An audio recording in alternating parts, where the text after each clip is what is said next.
A man owns a pair of corgis, and a year ago they had 6 puppies. Now with 8 corgis at home, they take up the entire bed. His wife barely has space to sleep. Whenever the corgis sit in a row, it's impossible to tell them apart. To keep them in check, the owner put them through training. Every morning starts with formation drills. On day 1, a sleepy corgi yawned nonstop, but at least he showed up. When given the stand at attention command, all corgis remained still, but lying down instead. Smart, but not quite right. The at ease command confused everyone except the shortest one, Duoduo, who got it right 3 times. But as soon as the owner said, "Dismissed," they all rushed over for cuddles. Next was outdoor endurance training. The corgis eagerly sprinted ahead, except Duoduo. Just 5 minutes and he was already panting. His short legs were no match for the others. He tried to keep up but kept slipping. When he felt too far behind, he whined, hoping for help.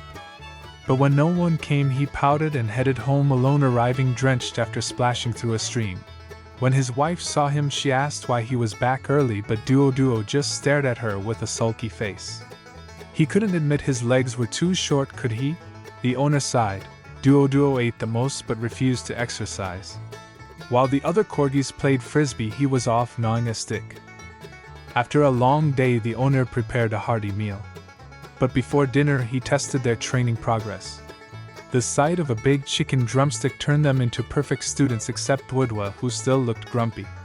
His stubborn little face melted the owner, who quickly handed him a drumstick. Duoduo devoured it, and even tossed the empty bowl aside, leaving the owner both amused and exasperated. The next day, a heavy snowfall covered the yard. The owner decided to try sledding, something meant for huskies, not corgis. The dogs excitedly got into position except for Duoduo, who pretended to pee and hid. But when it was his turn to ride, the others kindly agreed. However, after just a moment, he jumped off, not out of guilt but because he was carsick. Duoduo wasn't born a princess, but he sure acted like one. As night fell, the owner roasted sweet potatoes. The corgis sat in a row, drooling over the aroma. Unable to resist, he fed them one by one. His wife gave him an awkward smile. Only then did he remember the sweet potatoes were meant for her.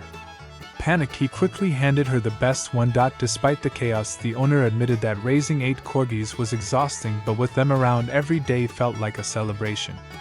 And that, he said, was true happiness.